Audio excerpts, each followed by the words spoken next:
for staff, plastic screens at tills and social distancing plans. Customers are also being asked to pay with contactless if possible. That's the latest. I'm Laura Safe.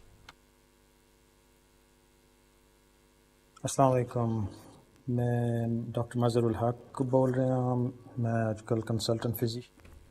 Hello everybody and welcome to Inside Edge, Link FM's brand new cricket show with me, your host Kaleem Rashid, to discuss all the latest shenanigans in the cricketing world, and every Thursday at 12 p.m. Today our special guest is my good friend Shaikh Chowdhury, who was a former first class cricketer, and for those who don't know the term first class, it means a professional cricketer. He was lucky enough and good enough to play for 2 years at Warwickshire County Cricket Club and then a further 5 seasons at Worcestershire County Cricket Club, which is down the road from Warwickshire at New Road.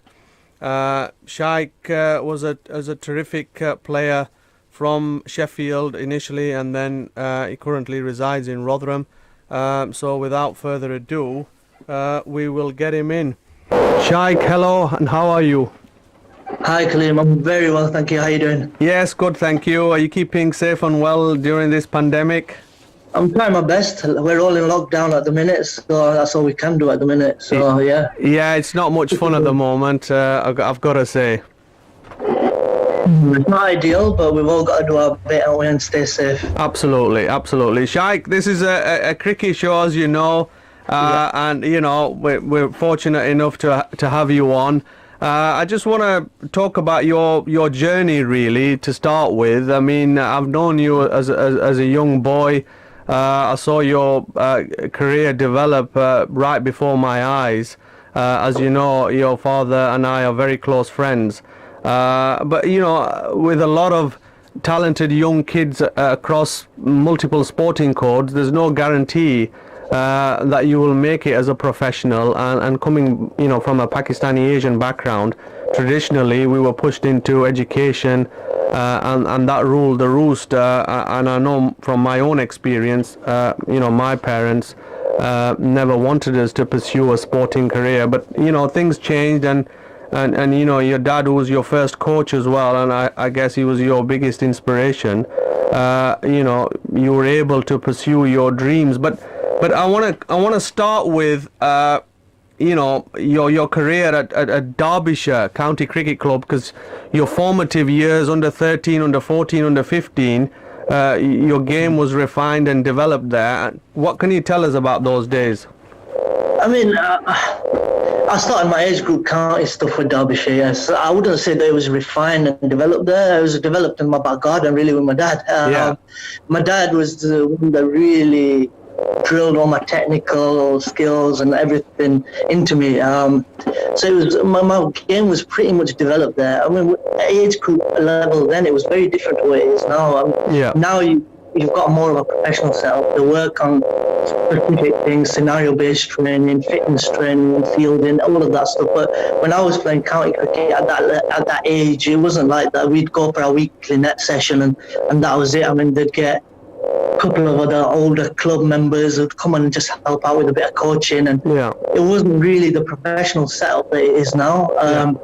It got to that sort of towards the back end of when I was playing age group cricket, where they started to introduce academies and stuff like that at Derbyshire. But I wouldn't say that necessarily they were the ones to drill my cricketing skills into me. No, that was done in the back garden with my dad, and he spent hours on end in my back garden playing, taking me everywhere and sort of teaching me the basics and even more technical stuff as well. So you're absolutely right in saying that the setup now, it's completely changed. I mean, like you say, scenario training, whereas before it was just a straight net, wasn't it? A bit of bowling, bit of batting, maybe a bit of catching and fielding, and that was it. But you know, okay, so from there you went to Leeds Bradford University. So our first sort of real topic about this show is the importance of university cricket and the gateway that played, you know, for players like yourself who were released from, say, the age group cricket at under 16 level. I understand you scored 100 in your last game for Derby, but was still released. I just can't get my head around that. Yeah, I mean, I did. I got runs. I took wickets. I was told that I'd be getting a shot in the academy, and it just never came. There was no communication there, and I think communication broke down, and eventually, and they didn't really push me forward and give me the opportunities that were promised. But like you said, I moved on to university cricket a few years down the line, and that was a real eye-opener, really, because I think that's when you start to see the more professional setup. We had allocated training sessions, we had one-to-ones, we had fielding sessions, and then when the season came around, your first few fixtures were against professional opposition. You played first-class games, so you were playing against 3 oppositions every year, and that was when you really got to see the sort of gap between where we were at and where they were at, and it was a real eye-opener, really. But it was great. It was a great platform to put yourself in the shop window, show the counties what you could do, and see if you could attract any sort of attention. Here's the point. You see, for me, it wasn't so much the guys. The actual cricket itself, if you like, it was more the shop window. So the guys who got released or who fell through the cracks slightly, a bit like yourself, Derbyshire coaches at the time. I'd love to ask them, what was the reason.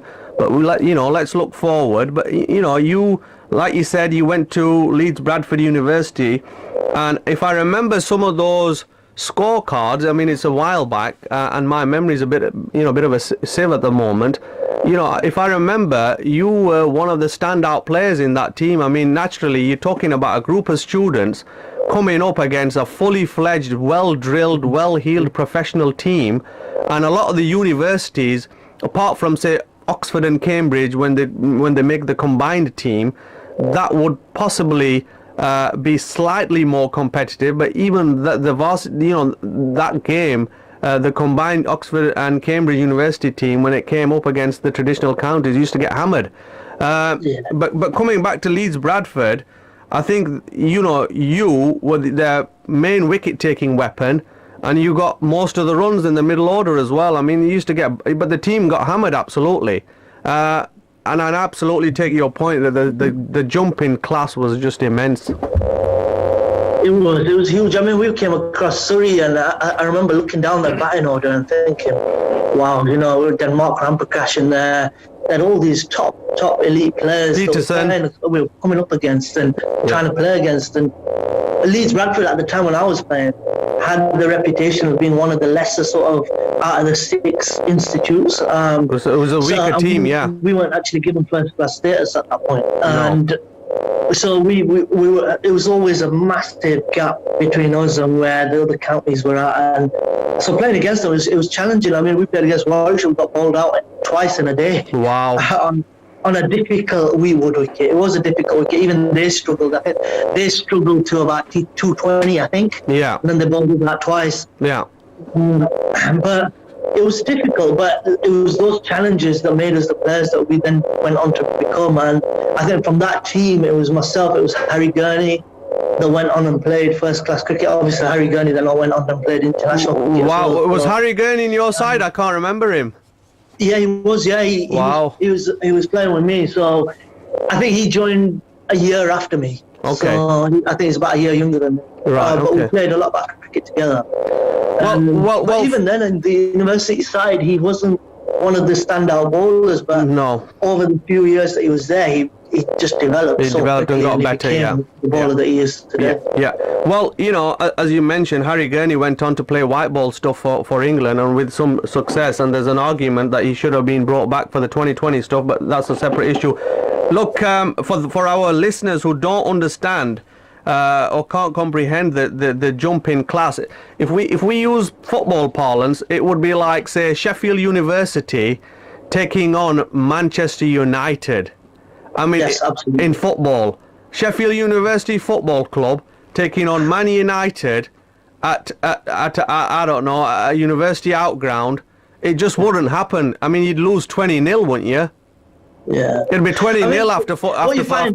The only slight variation to that is that there's only 6 of these institutes that have got these cricket academies, and so the people that have that sort of cricket wanting to become cricketers, in the back of their mind, will generally choose one of those 6 universities to attend. Yeah. So they can pick up the education side, Yeah. as well as give themselves a chance to play cricket.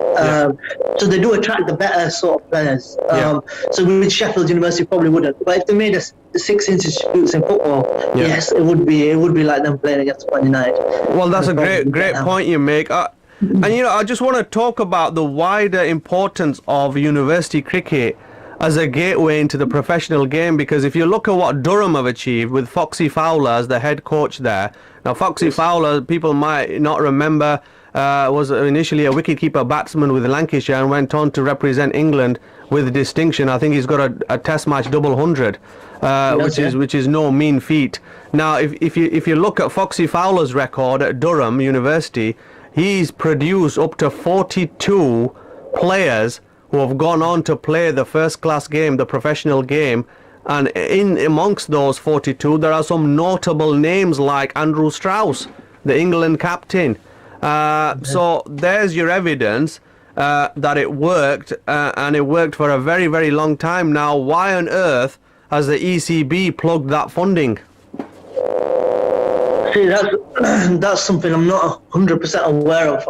I think it's going to continue. The MCC, it was in conversation many years ago, actually, that the ECB were thinking of doing that. Even whilst I was playing, there was talks of it, but it never actually happened. It never came to the forefront. It has now. This year was supposed to be the last year that the MCC were running it. Yeah. Unfortunately, all fixtures have been cancelled this year due to obvious reasons. And next year onwards, it's going to be the ECB that take over. So how things will change, I'm not entirely sure. There's also talks that they're going to take away the first-class status from these games. Yeah. Which many people agree with, some people don't. But yes, we just have to wait and see how it pans out. But I think the MCC did an amazing job in what they did. It wasn't just the 6 institutes. They even formed an MCC university side, which was a combination of 11 of the best or 12 of the best players. And I think you played for that one as well, didn't you? It was brilliant. I played, I went to South Africa on a tour. We toured Cape Town. We played against the South African university side out there. Yeah. And it was brilliant. We played a number of one-day games and we played a 3-day game as well. And they put so much in time, effort, investment into it. And they did things brilliantly, and the results reflect that. And what about so many first-class cricketers have come through the system as well. Absolutely, and what about the development camp which you were sent to India on? I think there was 3 of you, if I remember correctly. Was that funded by the MCC as well? Yeah. So the MCC give each university institute a set amount of funding. Okay. It's up to them how they utilize the funding, how they spend it. A lot of it, to be honest, goes towards general running of the scheme. So, like indoor nets, kit, pitch costs, umpire costs, match balls, all sorts of stuff, travel, hotels. But Leeds Bradford decided that they were going to pick a few of the players and send them away to Mumbai on the Global Cricket Academy. Okay. And they picked myself and 2 other lads. Duncan Snell, who still plays. He plays for York Cricket Club in the North Yorkshire League. Yeah. And Sam Reddish, who plays for Nolan Dorridge in the Birmingham League. Okay. And so 3 of us went out there. A couple of people paid out their own pocket and joined us as well. Yeah. And we went out there. It was brilliant. We were based at Brabant Stadium. It was the iconic stadium. It's not the main stadium, is it? It was amazing. It was an amazing experience. Now, the Brabant Stadium is not the main stadium in Mumbai, is it? I think the main stadium is the Wankhede, is it? And the Brabant is the traditional. Is more the commercial sort of stadium. The Test match stadium. Is the more sort of traditional old stadium. Iconic stadium, yeah. Like the World Cup final in India was at the Brabant Stadium. Wow. It wasn't out in Wankhede. So it holds a smaller capacity. Yeah. It's traditional. It's got the history behind it. It's older. It's one of the oldest clubs in India, I think, if I'm not mistaken. Yeah. There's a massive community that gather there every night. So we'd finish training probably about 4 or 5 o'clock every day. Yeah. And by 6 o'clock, the ground would be flooded with kids. It'd be flooded with tables, chairs. and the local community and all the members of the club come and eat dinner there every night. And you'd see players running around the pitch. I saw Mohamed Azharuddin there. I saw VVS there. Ashish Nehra was there. Wow. Ramesh Pawar was there. Yeah. And they'd be training, they'd just be running around all evening and just getting their fitness in, socialising. It was a great atmosphere. And, you know, the experience for a young aspiring cricketer like yourself, I mean, you know, you would never get that opportunity if it wasn't for the Marylebone Cricket Club, the MCC, and the funding that they provide and the programs they had, you know, abroad. So, Shaikh, brilliant. From completing your university, you were signed up by Warwickshire. What can you tell us about your couple of seasons there? Yeah, so I actually was trialling with Warwickshire. So I was trialling with Warwickshire in my third year at university, and it was all going really well, to be honest. They progressed me through the academy sessions. I then went into training with the second team, and then they called me for outdoor nets as well. At the end of the outdoor nets, Keith Piper was running things at the time. Yeah, the ex-wicket keeper. He let me down for some games. Yeah. Then the university fixtures came out, and coincidentally we were playing against Warwickshire at the time. Wow. Okay. And it sort of clicked to me straight away that I need to sort of perform in that game if I'm going to have a chance of playing for them. Yeah. And that's the game where we got bowled out twice in a day. Wow. But I was fortunate because I bowled quite well. I think I took 2 or 3 wickets. Okay. I bowled economically well. And I think I top scored in one of those innings. I think I got 40 yards or something like that. And we were bowled out twice in a day. Yeah. And at the end of the game, Keith Piper approached me and he called me to one side with the captain at the time, whose name was Parker. So the boss said, look, they want me to come play against Derbyshire the following week, which was a second team game. Yeah. And I don't think that would have come about had those fixtures not been put in place. So again, it's the MCC set up to thank for. And I played, did well in that game against Derbyshire. I think I took 3 wickets. I scored 50 odd as well. Yeah. And then I played, and then they kept me on the side for the remainder of the season. Yeah. At the time, Mark Greatbatch was the coach of the first team. He was, yeah. He'd agreed to sign me up at the end of the season. Okay. But we got rid of him at the end of the season. So Ashley Giles took over. Yeah. And then we had to start again and we had to convince Ashley Giles. So Keith Piper was doing that in the background whilst I was just trying to concentrate on my performances on the pitch. And I was quite fortunate. I put in some performances. I played quite well for him for the remainder of that season. And Ashley Giles approached me at the end. He said, look, we want to offer you a summer contract. Finish your education, finish your last year, but you'll be signed with us for that year. Okay. And as soon as my university finished, I literally I was at Bradford Uni at the time. I went straight from Bradford to Birmingham and carried on with my season with them. So you were there for a couple of seasons, I understand. Your time there? 3 seasons there. 3 seasons? 3.5 seasons there, including my trial year as well. So. Okay. But it was curtailed a little bit by injury. You had a nagging side problem. Was it a lower back problem, I remember?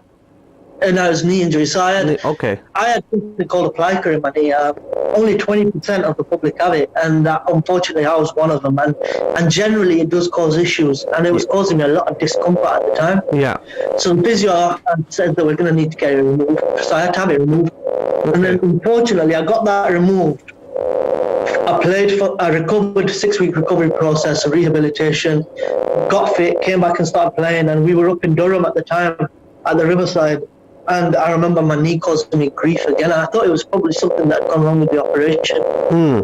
Had it scanned and I'd torn the cartilage literally 4 weeks later. So unfortunately I had 2 on the same knee as well, so it was 2 knee operations in the space of about 8 weeks, 10 weeks, and it just set me back. It cost me the season, really. And at the end of the season, Ashley Giles took me to one side and he just said, look, we're just worried about that knee. We just don't think that, we're not sure how it's going to be able to cope with the load of professional cricket. So unfortunately, he got rid of me at the end of that season. Yeah. But he did speak to Worcestershire. He spoke to Steve Rhodes at the time, because Steve Rhodes got in touch with me because they were looking for a left-arm spinner. Okay. And he contacted me with interest, and they were playing against Warwickshire the following week. He said we'll have a chat. So I had a chat with him, and he said he wants to speak to Ashley Giles. I think the knee was a concern for him.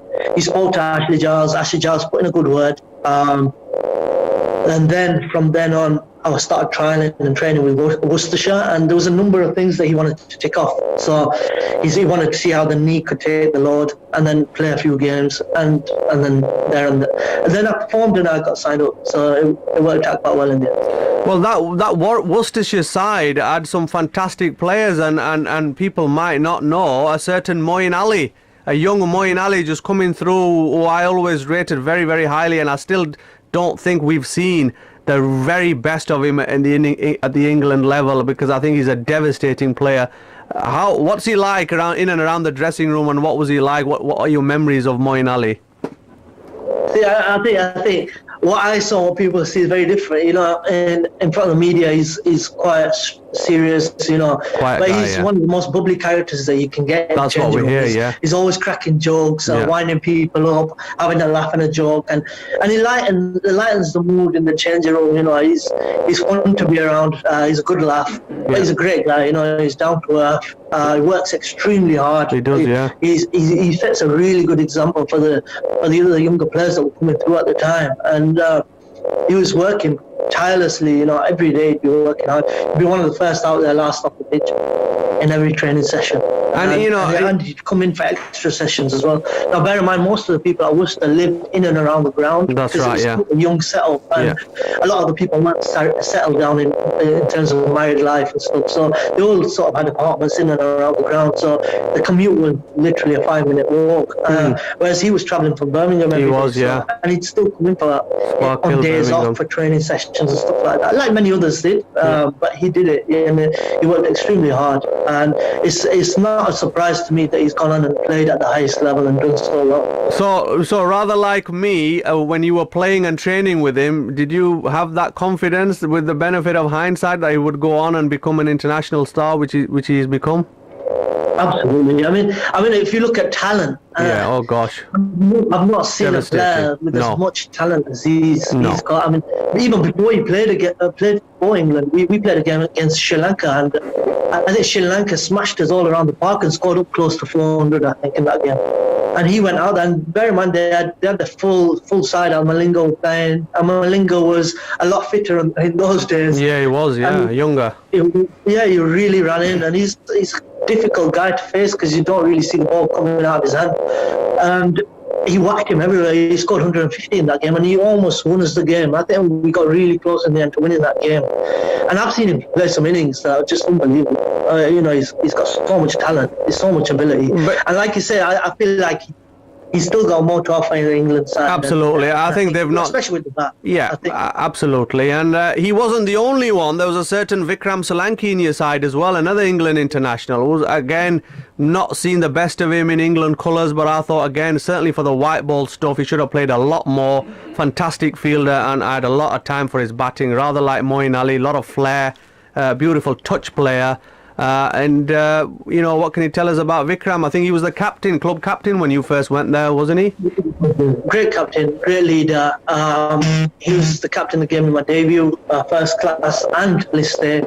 Well, I say first, not first class, my championship day. Great guy, very serious, during training, match days, he's very serious. He's got a lot of respect from the players. The players tiptoe around him a little bit. But outside of training, he's a good lad. You know, he'll wind you up. He'll have a laugh and a joke. But he's a really nice guy. Again, amazing player to watch. Amazing player. And works hard. You know, he had so much time, and you know, he used to offer so much advice to the youngsters coming through. Again, he was unfortunate when he played for England. I don't know if you remember this, Kalim, but it was the super subs that they introduced. That's right, and he was being sent up and down like a yo-yo. But we'll touch more on that, Shaikh. We're just going to head into our mid-show recess for a couple of minutes, and we'll get you back for our listeners in a couple of minutes. Thank you. 96.7 Link FM. Link FM. मैं निकला वो taxi लेके और रास्ते पर एक मोड़ आया मैं उठे टैक्सी तोड़ आया मैं घर आया और बुढ़ी ने सानू बहुत रुलाया फिर मिस्टर कंपनसेटर नवी टैक्सी लेकर आया फिर मैं मुस्कुराया अगर आप मुस्कुराना चाहते हो तो मिस्टर कॉम्पनसेटर को अपना टैक्सी क्लेम दो और अभी मिस्टर कॉम्पनसेटर जो क्लेम के बादशाह हैं अपफ्रंट रेफरल देते हैं। हाँ, आपने ठीक सुना, अपफ्रंट अपना 2000 पाउंड ले लो। कॉल करो 0114 3863 386। Terms and conditions apply. दोस्ता क्या दसा शादी ने खाना बहुत मिस करी रहा इस लॉकडाउन में की बड़ा डाडा ही तंग किता। PMC brings you Shadi Khana iftar meals this Ramadan. Order online at pmcshadikhana.co.uk. Pay and pick up from the safety of your vehicle. Strict safety precautions will be in place. Launching Sunday 10th May. Order now in advance. Set menu applies. और निकिया हुनी जा pmcshadikhana.co.uk पर ते उथे खाना order कर।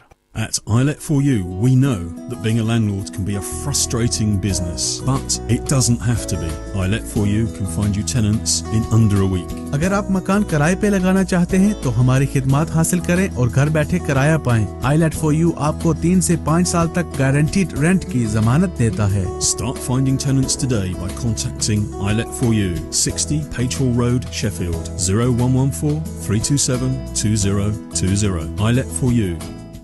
Have you been involved in a road traffic accident or suffered a personal injury in the last 3 years? Then why not come direct to your local experts at Allison Law Solicitors? Allison Law Solicitors are here to get you back on the road and your life back on track. They're recognised personal injury and industrial disease specialists with dedicated and experienced lawyers who've won thousands of pounds in compensation. And of course, it's no win, no fee. Call now on 01142 586 966 or come in and see us at 437 to 441 London Road, Sheffield. Allison Law Solicitors, a local firm for local people and helping you when you need it most.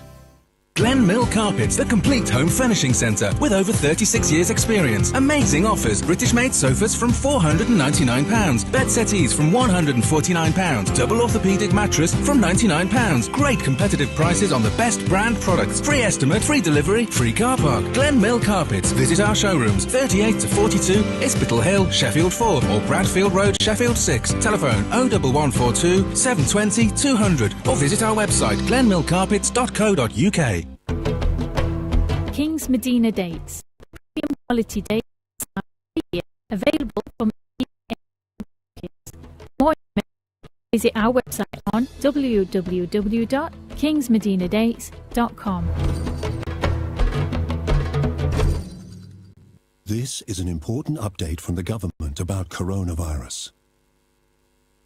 Work from home if you can. Limit your contact with other people. If you have to go out, keep your distance from others, 2 meters apart where possible. Continue to wash your hands regularly. Do not leave home if you or anyone in your household has symptoms. Stay alert. Control the virus. Save lives. 96.7 Link FM. Welcome back everybody to Inside Edge, Link FM's brand new cricket show with me, your host Kaleem Rashid, to discuss all the latest cricket news around the world. Today's guest is Shaikh Chowdhury, a former first-class cricketer. Shaikh, welcome back. Thank you. Just for the listeners, you can listen to the show live on Facebook, Link FM Sheffield 96.7. Every Thursday, Inside Edge, 12 p.m. Shaikh, I want to start talking about, a bugbear of mine, the decline of BAME cricketers in the professional game. Now, I'm sorry we haven't got a graph, but, I can shoot from the hip. Now, if you look at, say, from the 80s where you had a lot of black cricketers from the Afro-Caribbean background, through to the 90s, and then from the early noughties we started seeing a real sort of supply line of Asian cricketers. We had Vikram, Awais Shah, Usman Afzal, we had Kabir Ali, yourself, Moeen Ali, Samit Patel, Jamal Hussain at Gloucestershire doesn't get mentioned. You had Moeen Ashraf at Yorkshire, Azim Rafiq. There's quite a few. Now, sadly, I thought that we could have a situation where every county would have at least 2 in the playing 11, but sadly, we've not seen that. Now, contrary, it's gone the other way. You know, we're hardly getting any coming through with professional contracts. But, you know, the strange thing is, if you look at age group level, under 13, under 14, under 16, under 17, up to the academy level, you know, these development sides up and down the country, Yorkshire, Worcestershire, Derbyshire, Nottinghamshire, Northants, Lancashire, they've got a high representation of BAME cricketers. But when it comes to the second team and when it comes to giving them or offering them professional terms, the percentage just, you know, falls off a cliff. What are your thoughts and what, you know, having been and around the system for many years, just tell us a little bit about your experiences and perhaps some of the reasons as to why that is. I mean, what you said there is bang on. I mean, when I was playing, every county pretty much, even if you're not in the first team, in the second team, sure, I had a couple of players from the BAME background. Yeah. It's very different now. It is very different now. And whether that's because people from those backgrounds aren't really taking up cricket as much anymore or not, I'm not sure. But you do look at counties. I'll give you the example of Yorkshire. I mean, if you play in any league in Yorkshire, the BAME representation within that league is huge. I mean, South Yorkshire League, every team has one or two people from the BAME background. Now, absolutely. Why they're not progressing further, I don't know. But there are a few factors that play a part in that. Now, for me, from my knowledge, the ECB provide a lot of funding to counties, and they do. And the way that some of the funding works is if you play a homegrown player in the first team, the ECB rewards you for that because you bought that player through the age group. That's right. And they've progressed onto playing at the highest stage below international. There's a financial incentive there, isn't there? So if you don't make it in your own county, it becomes extremely difficult for you to then go on to into trialing at a different county and getting through and playing. It was the same when I was playing. You've really got to stand out, or you've got to be that much better than the players that they've got coming through their age group. Because if you're not that much better, they're going to take the money and they're going to sign their own homegrown players because their contracts will effectively be paid for when they play first team cricket. So you've got to break through in your own county to give yourself the best chance of making it. And if you don't do that, it becomes very, very difficult. I mean, we've seen loads of examples of players, even within Yorkshire, players from the BAME background that have recently been released or have not gone on to progress, and the talented cricketers, they've got ability to play and they've just not progressed, they've not kept on. As well as that, I think example plays a huge part. I mean, if you look at boxing, I always give the example of boxing because you've got people like Amir Khan that broke into the boxing, broke into the sport of boxing. And if you look at the amount of British Pakistanis that have then taken on boxing, huge participation. And the less people that break into first class cricket or even international cricket, the less of an example that these youngsters have to follow. So the less people will want to play the game of cricket. So it becomes quite difficult. And I think generally Pakistanis, when we were growing up, the only sport that they really followed was cricket.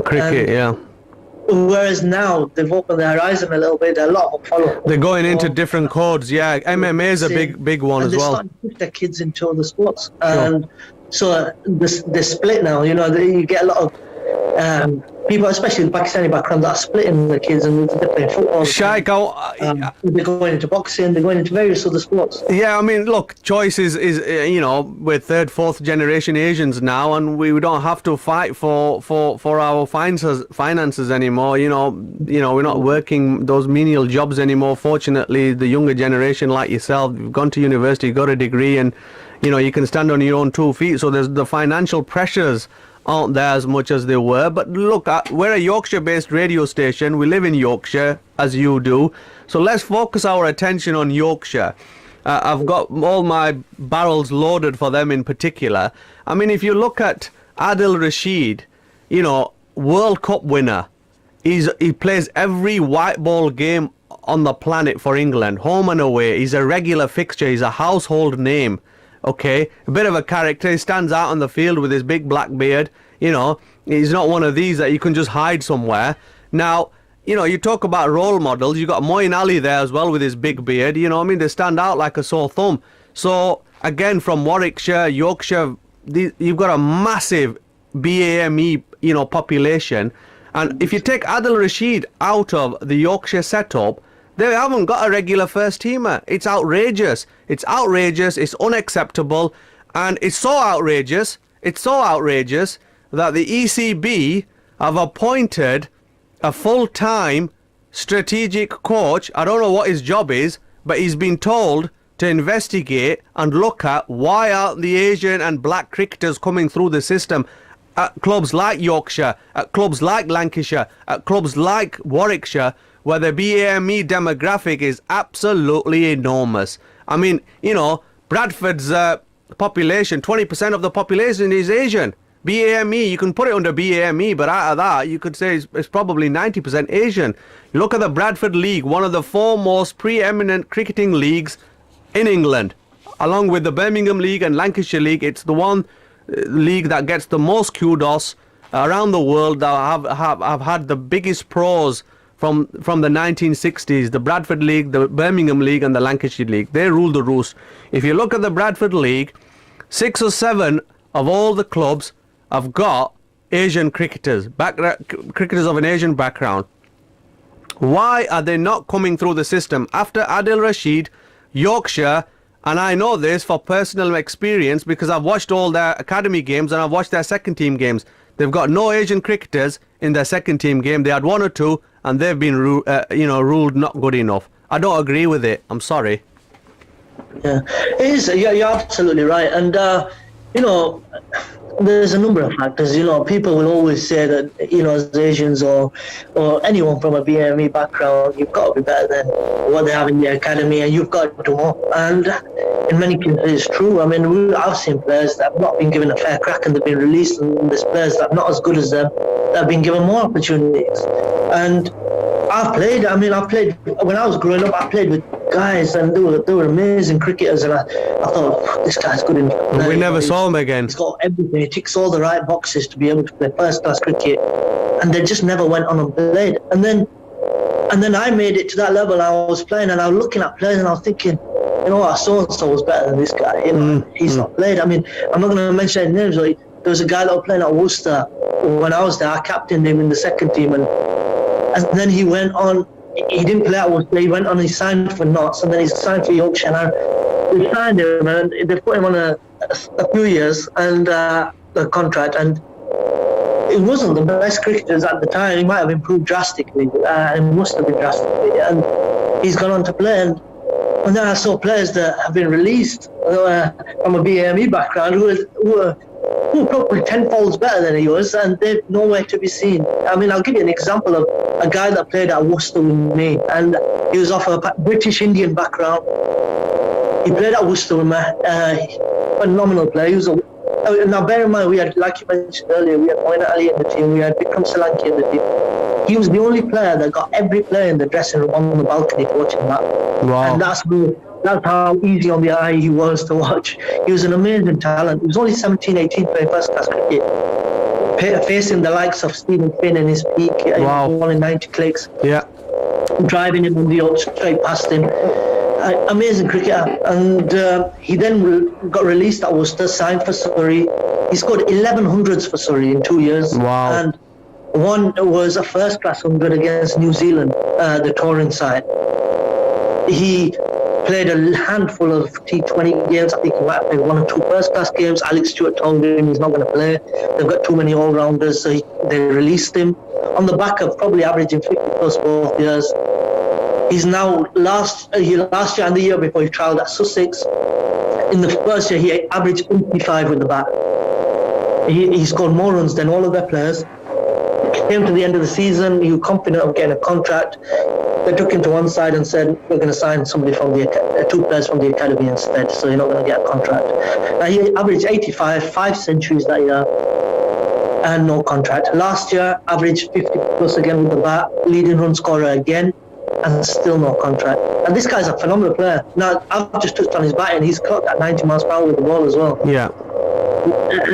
And still nothing. He played it. He practiced with the Indian touring team last year. Yeah. And he was bowling at them. Ravi Shastri came to one side and said, "Why not playing first class cricket in this country? phenomenal talent like you, bowling 90 miles per hour.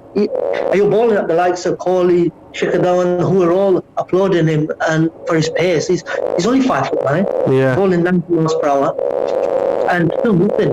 Like, come on, how many players can you say can average 50 plus and bowl 90 miles per hour and still not get a contract? Well, look, Shaikh, it's a serious problem, and we've been having this debate for 20 years now, but the time for talking has got to stop. How long are we going to keep defending the likes of Yorkshire and Warwickshire? I mean, Warwickshire, equally awful for mine.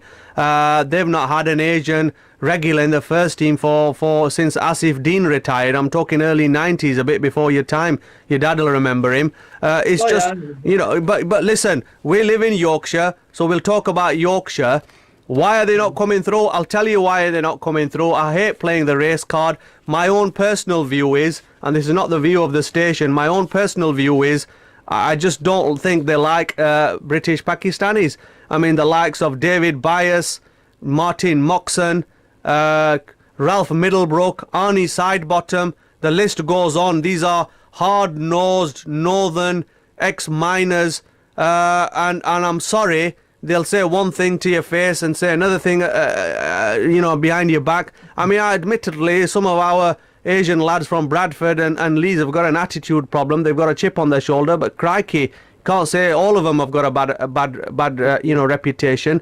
I just think, and then Yorkshire County Cricket wonders why aren't Asian businesses getting involved and booking their corporate boxes. Well, I'll tell you why they're not getting involved, because when they go on to watch a 2020 game or watch a 50 over game, Adil's on England duty, there's not a single player of colour representing the great county of Yorkshire. Now let's go through the towns where the Asian community and the black community is congested in. Huddersfield, Dewsbury, Wakefield, Bradford, Leeds, Keighley, Rotherham, Sheffield. You telling me we can't find a couple that are good enough to play for Yorkshire? From all that, we've got about 400,000, you know, from that segment of the community. They're just not coming through. And the English Cricket Board, the ECB, you know, I take my hat off to them. I've agreed that there's a problem because they've appointed you know, a race czar, if you like, to look into this particular problem. Why aren't the Asian cricketers, black cricketers, coming through the system? And, you know, you can blame social media, we can blame, you know, family attitudes, but I'm sorry, those stereotypes, it's high time we put them away and get to the bottom of it. You're absolutely right. You know, there's got to be question marks. You know, there's got to be questions as to why there isn't Asian players or even people from the black community. They're just not bothered, Shag. They're not bothered. The effort's not being made. It's not. I mean, I can touch on my experience. I mean, when I was a youngster, I trialled at Yorkshire as a 12-year-old, 13-year-old, and I played so well. I got into the final trial, all excited as a kid is. Played really well, got home full of confidence, and they told me I didn't get through. And I remember being really upset that night, not getting through. And then Derbyshire came knocking me on, and I went off and started playing at Derbyshire. And I think it was Andrew Watson at the time. I can't remember. But Andrew Watson found out, and then they came ringing my dad saying, "Oh, we made a mistake. You know, you should have actually got through." And you don't make mistakes like that. How can you mistake? No. I don't think there's going to be many Shaikh Chowdhuries around. You know, in a Yorkshire trial in 2004 or whatever it was, 2000 or whatever it might have been. But yeah, so there is obviously issues, and you know, I've seen it many times where I've seen trialists come and play second team cricket who are good cricketers who played well and got runs, and they just were never given the opportunity, and they just went off and they never got a call back again. And I played a Worcestershire game where a guy from a black community got 200. He never played again. I played when a guy called Vishal Tripathi from Lancashire came and played. I think he was on Lancashire's books for a while. He was, yeah. 200, I think, for us. Wow. In 2 games, back-to-back games. Wow. And I never played again. Wow. And, You know, and that's just Worcester. Worcester's quite a small county, and Worcester generally do give opportunities. Worcester have got an excellent record of bringing through. Imagine how many times that's really happened with Yorkshire. You know, Yorkshire's a huge county with so many people from the BAME background. I mean, you've just touched on the Asian side of things, but you know, there's other minority ethnics that are around in Yorkshire that should also be given. Well, Sheffield and Leeds have got a huge Afro-Caribbean population, and you know they're not getting through either. Absolutely, and they're not been given the opportunities to play. I mean, it is something that needs to be addressed. It needs to be looked at. How you go about it, I have no idea. I mean, like you said, the ECB's put some procedures in place now to look into it. Whether something comes off that, I don't know, but we'll have to wait and see. You see, the general sort of problem lies with, you could argue, with grassroots cricket and participation, but we know that, looking at the leagues that we've touched on, that's not the issue. I mean, so it's not a grassroots issue, is it? In and around the leagues in Yorkshire many times, and there's no shortage of people from the BAME background. No. Every team has somebody from the BAME background, or one or two players. There's very few teams that don't. Yeah. And if you look at how many leagues there is in Yorkshire, I'm sure I read a stat once that there's more leagues in Yorkshire than there is in the whole of Australia. So there's no shortage of players coming through. No, there isn't. It's a case of it's that sort of next step up that they're not given the opportunity to make. That's right. I mean, you know, when I say they're not coming through, if you look at the age groups up until the academy level, up to under 17, you've got decent representation. There's, you know, 30-40% BAME cricketers, but it's just when it comes to giving those professional terms, they're just not doing it. Now, coming back to Yorkshire, I think the responsibility lies entirely at the door of the director of cricket, and that director of cricket for Yorkshire currently is a certain Martin Moxon. Now, Martin Moxon, you know, seems like a decent guy. You know, you hear him talk on interviews and on the TV. He says all the right things. Looks a thoroughly decent chap. But look, you know, as I said before, the time for talking is over. It's high time he put his words into actions and start developing Asian players. I mean, look, after Adil Rashid, they've got nobody. You've got a regular England international from inner city Bradford. Talk about a poster boy. Crikey, you couldn't make it up. You know, there should be hundreds of leg spinners coming through, but they're not. Attract sponsorship. In Bradford's place, you know, the businesses that are there. Of course. Platform there to utilise and to attract so many big companies to try and sponsor Yorkshire. It's not happening, is it? Yorkshire will never get a better opportunity. I mean, I've coached a couple of youngsters that play Yorkshire age group. One's actually currently in the academy. There's two of them that are very, very talented players. Whether they go on and play, we'll have to wait and see. They both, when I coached them, showed immense potential to come and play. Whether they do or not, we'll have to wait and see. I'd be very surprised, very, very surprised if they didn't, because they've got so much ability, but it wouldn't surprise me with the amount of other players that have fallen through the cracks, as you said. I mean, you know, the issue I have with cricket as well, and it's very different to other sports, that is still arguably, even on a global game, okay, you can take India out because it's such a huge population, but globally, it's still a very small cottage minor sport, if you like, only, you know, played by professionally 10 countries. I mean, you know, if you compare that with football, you know, I would say 70% of the world's countries have got a national team, or it's the main sport in that particular country. But with cricket, you know, there's so many different sporting codes in the Western world. You know, cricket gets pushed to at the back of the table, if you like, and it's such a small community. And the issue I have with Yorkshire in terms of its coaching structure, I think is very cliquey. I mean, you know, just look at its history. Ralph Middlebrook, his son played for Yorkshire. Arnie Sidebottom, his son played for Yorkshire. You know, the list goes on and on. It's a very sort of fame. Johnny Bairstow, his dad was there. His mum's been running the tea shop there for the last 20 years. It's a very family-based, very cliquey, closed, what I find a very closed sort of community cricket club. Well, it's not a community cricket club, but it's very enclosed, very cliquey. You look at the coaching structure. Before Moxon, it was David Byers. Now it's Andrew Gale. They all melt in the same pot, and until you get a rank outsider coming in with his own ideas, with no baggage, with no sort of family allegiances, I don't think the status quo is going to change, and it pains me to say that. I'm sorry.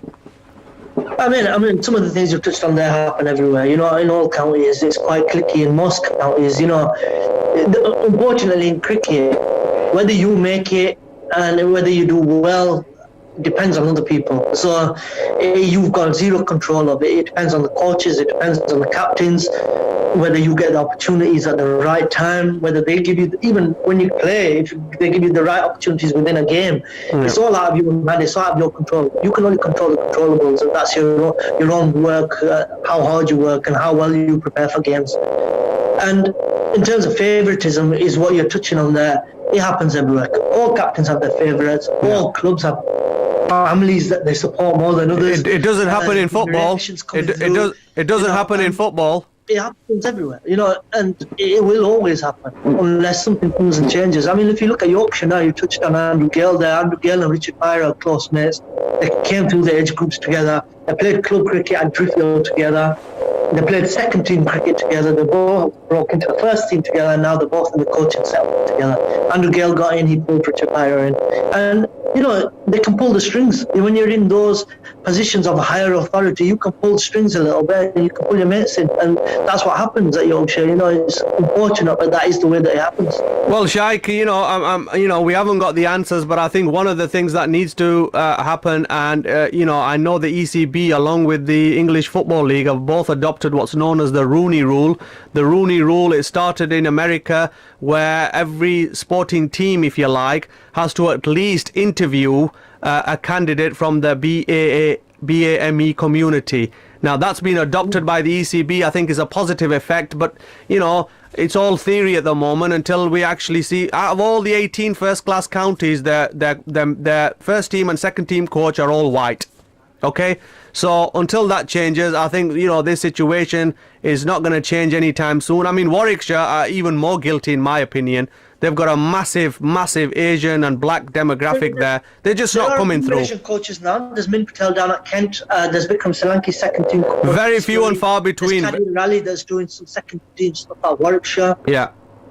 So there are a few Asian coaches breaking through. There's Ajmal Shahzad, who's heading up the MCC. Coaching structure down there. So there are a few Asians breaking into the coaching setup now. But whether that reflects in players coming through or not, I don't know. You know, that's going to be something that we'll have to wait and see. But yeah, we'll have to wait and see. Well, look, fingers crossed. Now, Shaikh, another issue that's incredibly important, not just for cricketers, but for, you know, all professional sports men and women, is you know, the life after your professional days are over. And I know in your case, you know, when you were released by Worcestershire due to mostly because of your injury record, and I think, you know, it wasn't that you weren't good enough. I think they just wanted to go in a different direction. The Professional Cricketers Association, the PCA, plays an absolute vital role in getting ex-pros transitioning from sport into normal sort of everyday life and work. Tell us a little bit about the PCA and the important work that they do. Yeah, I mean, the PCA is amazing. You know, it's an organisation that works for the players. You know, they fight our corner, they fight our battles for us. But more importantly, they really push the players to sort of develop themselves outside of cricket as well. For me, in particular, I mean, every player has a lifestyle coach. So I had a lady called Lindsay Williams who played a massive hand in getting me set up for life after cricket. And I was one of the few fortunate ones that I had a degree. I mean, my parents always pushed me to study and educate myself and be in a position. And I was told from the very beginning that cricket might not happen. You know, sure. No guarantees. How many professional cricketers are there in the country? You know, there's a few hundred at best, and the likelihood of somebody going on and playing professional cricket is very, very Shaikh, I'm going to have to cut you short there, buddy. Sadly, we've run out of time. It's been absolutely terrific having you on the show, and it's been absolutely terrific. Good luck, buddy, and I'll speak to you soon. Take care. Yeah, thank you. Take care. Bye-bye. The latest updates from your local community. Sheffield's very own community radio station. Sheffield's Link FM. This is important information from the government about getting tested for coronavirus. You will be able to have a test if you have symptoms and you fall into any of the following categories: essential workers doing vital jobs to keep the country going, people whose work can't be done from home, for example construction workers or delivery drivers, and people aged 65 and over. If you are in any of these groups and anyone else in your household has symptoms, they can also get tested. To find out how to get a test, go to gov.uk/coronavirus. Stay alert. Control the virus. Save lives. I do. And I do too. We both agree that for weddings or any event, function, celebration or party, Premier Banqueting in Leeds is the venue to choose. With spacious suites and all the latest facilities, a stage, sound and lighting, full catering facilities, a commercial kitchen and friendly helpful staff. And there's a bridal suite too. Call Leeds 235 9290 to book your wedding today, and you can have the hall for free for Mendy. Or click on premierbanqueting-leeds.co.uk. Affordable and luxurious. We need your help